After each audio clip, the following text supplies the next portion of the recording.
Más cosas, novedades sobre la reclamación por parte de la justicia argentina de 4 torturadores franquistas acusados de crímenes contra la humanidad.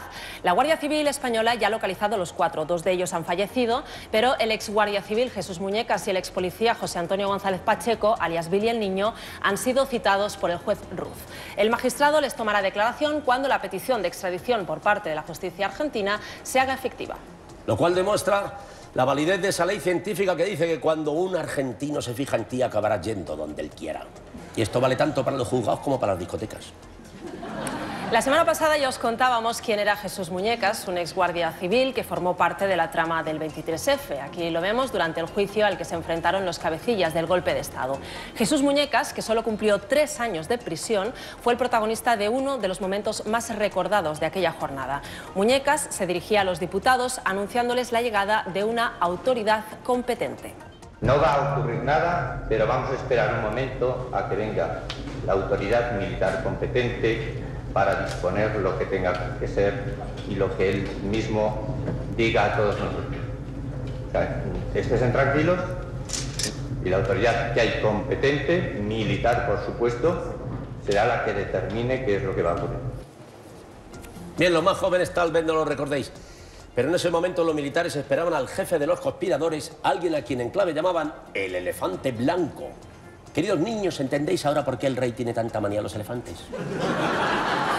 El otro de los torturadores citados a declarar por el juez es José Antonio González Pacheco, más conocido como Billy el Niño por sus métodos, digamos, expeditivos. Como ya os contábamos el pasado lunes, Billy el Niño destacaba por su sadismo y era conocido entre los círculos estudiantiles de la época por sus escalofriantes episodios de tortura y violencia. A pesar de eso, como también os contamos, recibió la medalla de plata al mérito policial en 1977 de mano de Rodolfo Martín Villa, ministro de Gobernación en aquella época.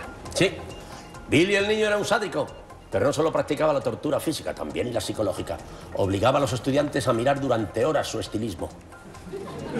Una de sus víctimas declaraba en 1979 a la revista Cambio 16 que Billy el Niño merecía ingresar en un psiquiátrico y estaba incapacitado ya no solo para ser policía, sino para ocupar cualquier cargo público. Esa víctima era un estudiante de Ciencias Políticas en Madrid. Se llama Francisco Lobatón y con los años se hizo periodista y todos lo conocemos como Paco Lobatón. Esta noche está aquí en plato con todos nosotros. Bienvenido, Paco. Buenas noches. Muy buenas noches.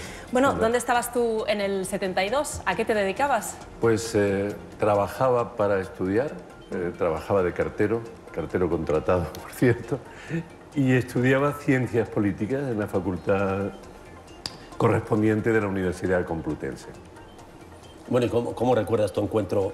¿Cómo fue ese encuentro? ¿Fue un flechazo? ¿Cómo fue el encuentro? Bueno, no fue algo peor. Los indios disparan con flechas, pero la policía política del franquismo disparaba balas de verdad. Y bueno, yo iba a una asamblea de profesores que iban a apoyar el movimiento estudiantil, del que yo era un militante muy activo, frente a las detenciones que había habido del gobierno de Carrero Blanco. Habían detenido a 20 estudiantes y había un boicot en marcha, un boicot de exámenes para responder a eso. Yo fui elegido por mis compañeros para asistir a una asamblea de profesores y en la entrada se nos identificó, se descubrió que yo no era profesor, y se me rechazó. Inmediatamente recibí una pistola, así, la recuerdo ese toque frío de... ¿Cuántos añitos tenías tú? 21, o sea, que hace exactamente 40 años. ¿Impresionó? Me impresionó. Ese fue el encuentro. ¿En algún momento tuviste la sensación de que tu vida estaba peligrando? No, en ese momento yo me sentía realmente enviado por mis compañeros para cumplir una función que era importante, nuestro esfuerzo porque se conociera nuestra lucha, y me sentía con una fuerza especial. Incluso tuve la inconsciencia, mirándolo retrospectivamente, ¿no?, de intentar zafarme de los que me detenían. Pues braceé, debí lanzar alguna incluso patada, por todo lo cual luego fui acusado de desórdenes públicos y atentado a la fuerza pública. O sea, que te detienen y te llevan para adentro, que sea. Sí, me llevaron para adentro. Dentro de la facultad, la Brigada Político-Social, la Policía Política del franquismo, tenía una dependencia y ahí continuaron los golpes, me inmovilizaron. Yo no recuerdo muy bien si me pusieron esposas. O sea, que ya dentro de la facultad tenía su pequeña comisaría allí. Sí, pequeña, pero muy bien dotada. En casi todas las facultades donde había un movimiento estudiantil intenso, digamos, había esa ¿Y ahí empezó ya un poquito la marcha, o qué? No, empezó desde el momento de la detención, que fue arriba, porque la Facultad de Política, por cierto, a muy pocos metros del actual Palacio de la Moncloa, pues estaba construida así en escalera, ¿no? Y la asamblea iba a tener lugar en la planta superior, me llevaron abajo, que era donde estaba, por cierto, mi clase, y bueno, ahí fue donde empezaron los golpes fuertes de Jesús González Pacheco, alias Billy el Niño, y también de otros policías. Pero él se hizo cargo y luego fue él quien me acompañó, entre comillas, amablemente hasta la Dirección General de Seguridad. ¿Te trasladaron? Me trasladaron. Allí para ver qué pasaba ya. Sí, si quieres explico lo de la amabilidad. ¿Lo de qué? Lo de la amabilidad con la que fui bueno, trasladado. claro, sí, claro, de eso se trata hoy. Bueno, pues ese sí fue un momento, porque el momento de la detención, ya digo, yo reaccioné como pude. Yo supongo que fue algo instintivo. Pero una vez que te meten en ese coche policial que se conocía en aquella época como la lechera, las lecheras se conocía seguramente por las leches que daban, claro, no porque repartieran la sustancia. En fin, el caso es que una vez metido ahí, sí que, hombre, te sobrecoge muchísimo y más si el individuo que te acompaña detrás, al pasar por el Parque del Oeste, para quienes no conozcan Madrid, es un parque bastante amplio y con tal, le decía al conductor, para, que a este lo vamos a liquidar aquí mismo. Eso parece pues una bravuconada simple, ¿no? Pero en aquellos tiempos... Ese era Billy el Niño. Ese era Billy el Niño. Y además saca una porra, que era una porra extensible, me informó amablemente también de que era una porra que le habían regalado sus amigos nazis italianos, y con esa porra empezó a aplicarla sobre mi pecho y me golpeó incesantemente hasta llegar a la Puerta del Sol, sede de la Dirección General. O sea, que de echaba Seguridad. horas extras, le gustaba el trabajo al hombre. Le gustaba, se empleó a fondo y consiguió que, bueno, cuando yo llegué allí, pues se levantara un acta, porque a pesar de que era la Dirección General de Seguridad de la Policía franquista, había un protocolo, y en ese protocolo había un médico que levantaba un atestado médico. Y en ese atestado aparecieron lesiones que hicieron que Billy el Niño fuera convocado a un juicio. Algo, vamos, inaudito. A pesar de todo esto que estás contando, Paco, tú mismo has señalado que lo tuyo con Billy el Niño prácticamente no fue nada en comparación con lo que sufrieron, las torturas que llegaron a sufrir algunos estudiantes. ¿Conoces algún caso así de primera mano que digas esto fue una auténtica barbaridad? Sí, realmente, bueno, yo sufrí golpes, fui golpeado, pero no llegué a sufrir tortura, y conozco casos de compañeros muy cercanos de mi propia facultad, por ejemplo el de Miguel Ángel Gómez Álvarez, que fue detenido un poco después que yo, pero que también cayó en manos de Billy el Niño. Él estuvo detenido durante 7 días. A él se le practicó pues, la tortura en distintos formatos, que diríamos hoy. Uno de ellos, por ejemplo, tenerlo con las piernas colgando y golpearle sistemáticamente en la planta de los pies. Otro de ellos, la técnica conocida como la del pato, que era ponerlo de rodillas, a 4 patas, pero con las manos esposadas, y golpear en las nalgas fuertemente. O bien otro método también conocido como el quirófano, que era inmovilizarlo y golpearle hasta prácticamente la asfixia.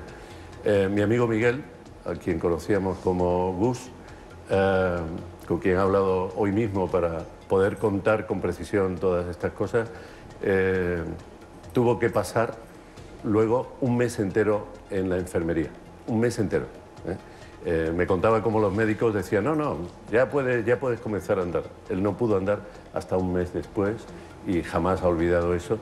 Además, ¿su delito en qué había consistido exactamente? Estas torturas venían a cuento de qué. Claro, venían a cuento como el mío, es decir, ¿en qué consistían nuestros delitos? Éramos estudiantes que luchábamos porque hubiera libertades, lo hacíamos desde la universidad en colaboración, digamos, en confluencia con las luchas obreras, pedíamos que se nos dejara manifestarnos, nos manifestábamos. Por cierto, en las manifestaciones estudiantiles de entonces no había bolas de goma, había disparos de verdad, ¿no? Hay que recordar, creo, todas esas cosas, y si yo acudo hoy aquí es para hacer memoria a todos los que padecieron, no los golpes que yo padecí, sino tortura, y algunos pagaron con su vida. Incluso años después, ¿no? El caso de Yolanda González ocurrió bastantes años después y terminó con la muerte de una estudiante. Era una estudiante que también pedía libertad. Bueno, hay que recordar que a Billy el niño, por esa paliza que te propinó, le condenaron a un día sin empleo y sueldo, que hoy nos puede parecer poco, pero en ese momento pues era prácticamente un triunfo. Pero ¿a ti a qué te condenaron? Ah, bueno, sí, está bien la comparación, porque era un hito que se condenaron a un policía.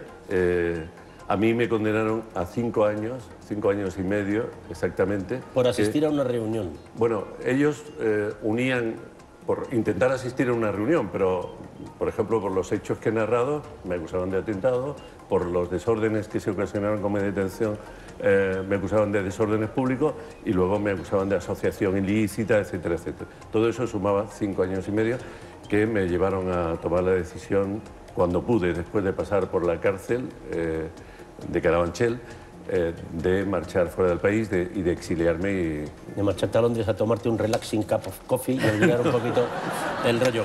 No, no fue a Londres, fue a Ginebra y además fui un refugiado con carné del Alto Comisionado de Naciones Unidas para los Refugiados, pero eso tampoco fue fácil porque para conseguir ese estatus había que estar muy quieto y ser muy buen chico y eso me supuso casi otra reclusión en un pequeño cuarto de la vieja ciudad de Ginebra.